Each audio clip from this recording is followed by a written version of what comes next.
So this sermon began with a contemplation on sanctuary.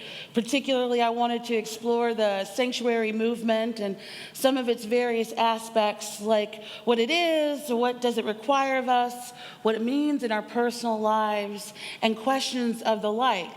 And after nearly a year of my sermons, many of you know the drill.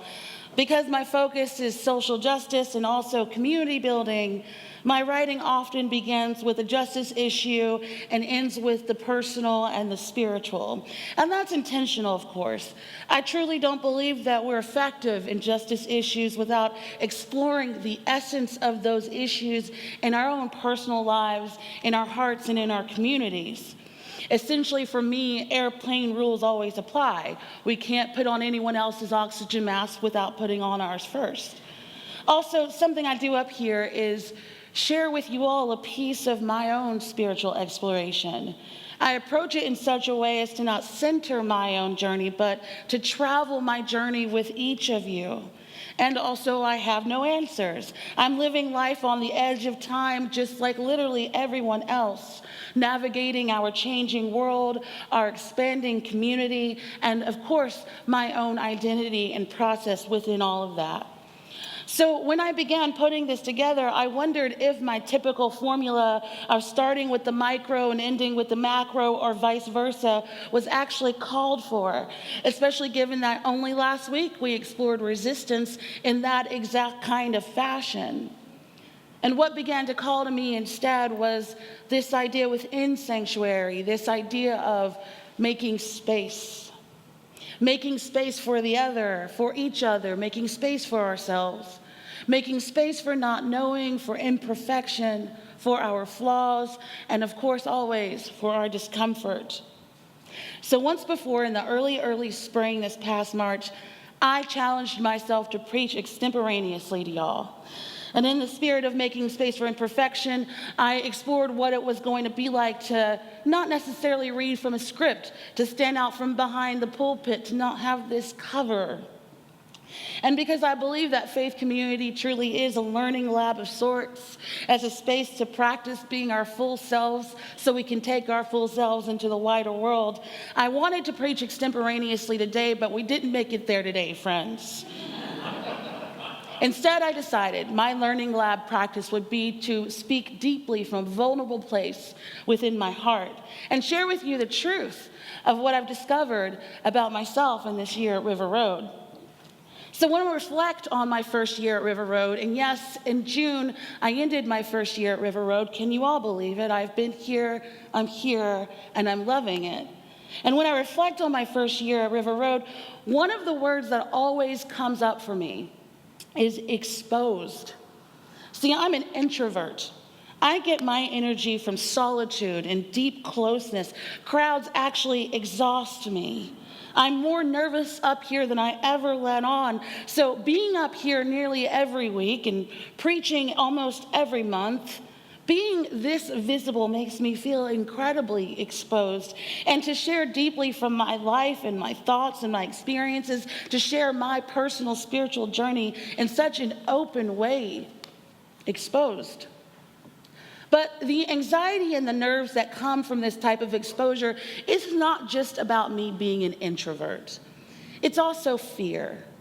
Fear that I may say or do the wrong thing, that my words may be twisted or used against me somehow, that I may not come off as smart or as intelligent as I want to convince you all that I am. And what in the world could I possibly say to this crowd of educated and experienced people, many of whom have seen more of the world than I have, who've worked longer than I have, who may have more privilege than I ever hoped to have? Who am I to stand up here and tell you anything? Fear and insecurity have exposed more than just nerves and anxiousness.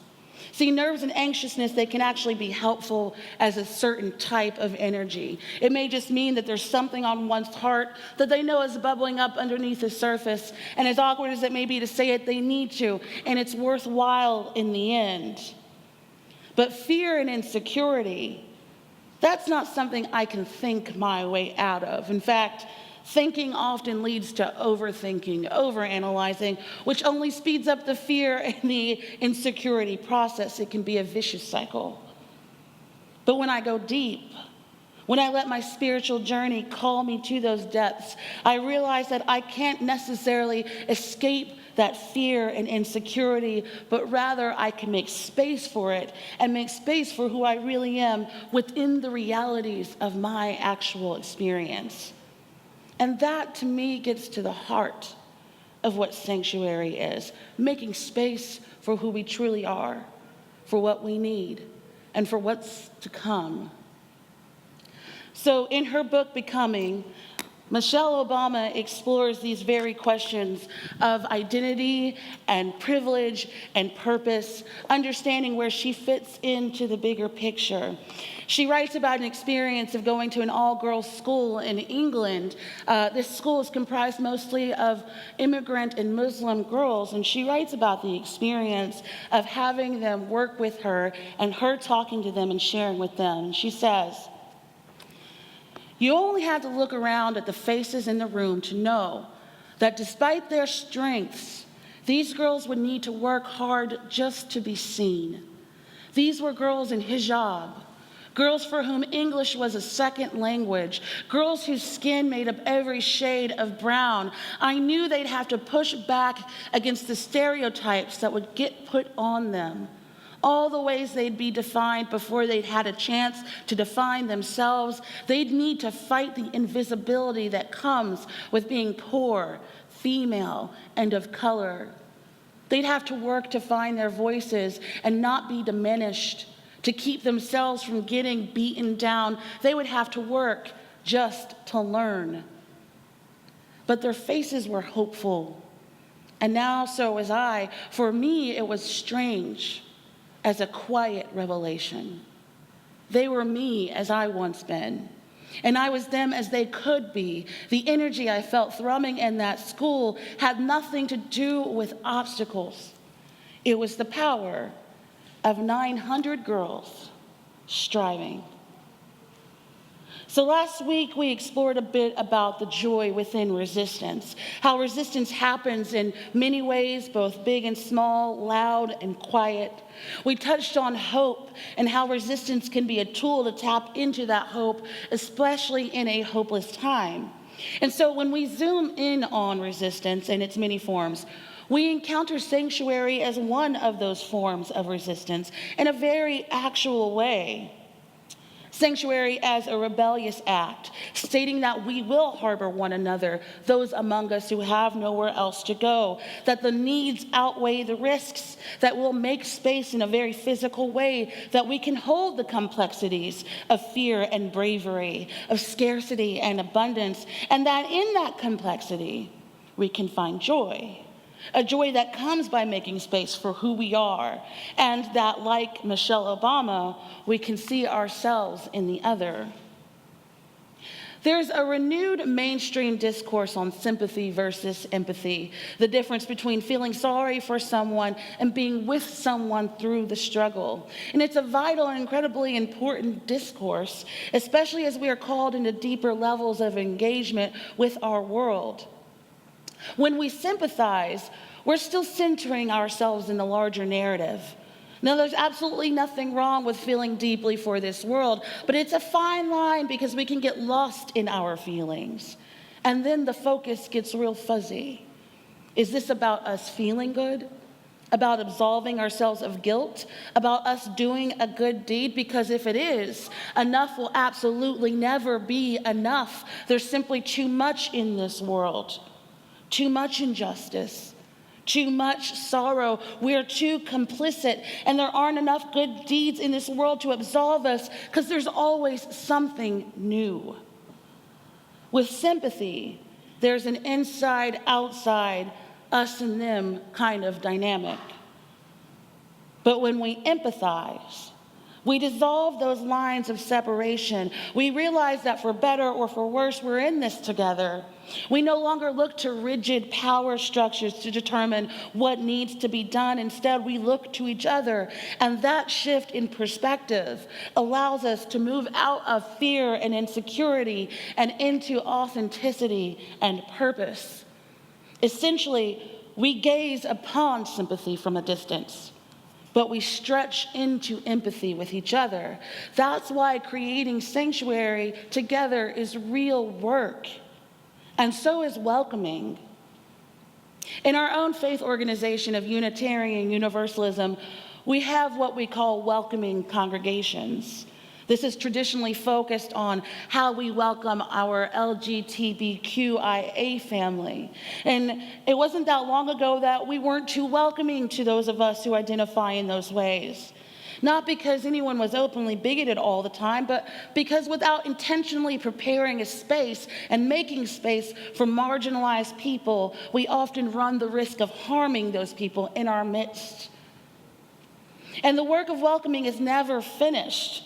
In fact, that is the actual work of our faith. In our very first principle, the language of it suggests to affirm the worth and dignity of every person. It's in the present tense. We welcome one another by welcoming our own growth, our renewed understanding, and also our ongoing, never-ending commitment.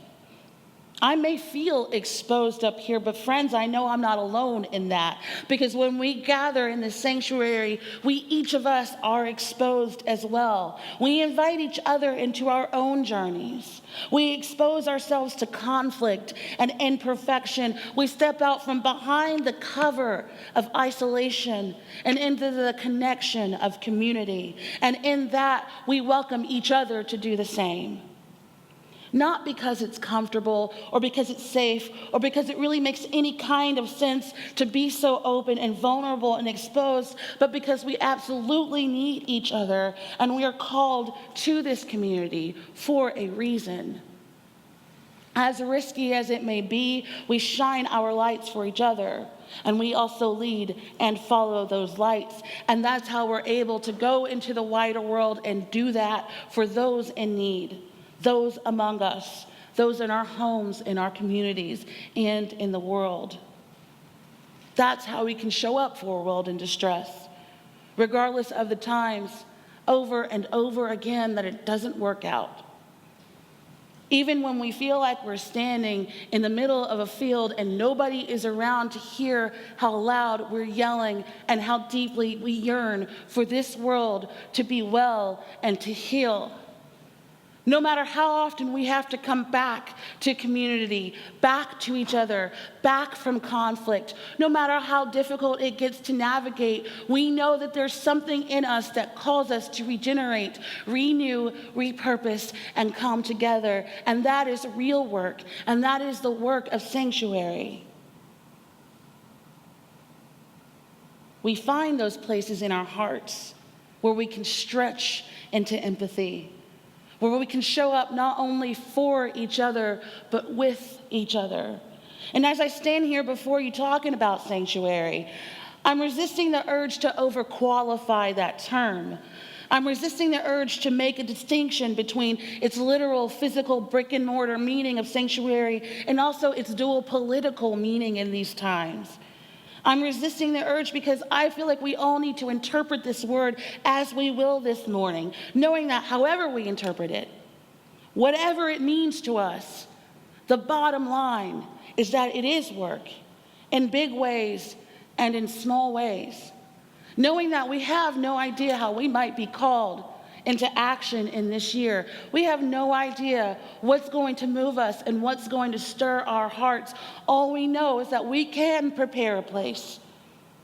I'm a big believer of if you build it, they will come, rather than waiting for people to decide they need something, realizing that we can provide the needs in the world, in our community right now.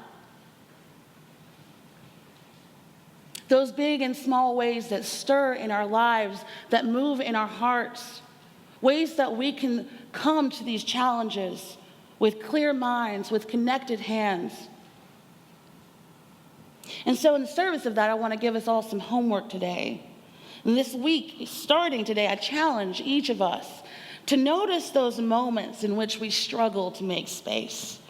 Whether that be making space for ourselves and our imperfections and all of that, or maybe it's making space for people in our lives to be who they are without over controlling them.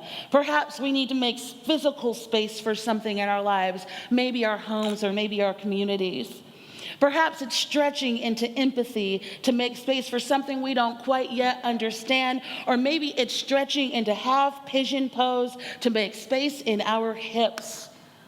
And in that moment, when you identify that place where there needs to be space, I challenge each of us to choose to make sanctuary in those little ways, finding the stretch, leaning into the discomfort, and of course, always embracing the joy. I'll end with these words from Christian theologian Rebecca Parker, who some of you may know. Within the embrace of sacred gathering spaces, people come together to form connections with one another and with that which is holy and life-giving. A religious community's encompassing walls, real or metaphorical, can be portable. Whatever the character of a community's structures, they function to support the survival and the thriving of a people. As we lean into the uncertainty of these times, knowing that we will be called upon but not yet knowing how, may we prepare a space for ourselves, for each other, for resistance, and of course, for sanctuary. May we invite and welcome our imperfections and our flaws and those of the community of people gathered around us each day. May we be exposed in our hearts. May we see ourselves in one another. May we carry this with us as we travel into our week, into the coming months, and into the coming year. May we do it knowing that we are to celebrate and have joy and that we have one another. May it always be so. Blessed be, and Ashe.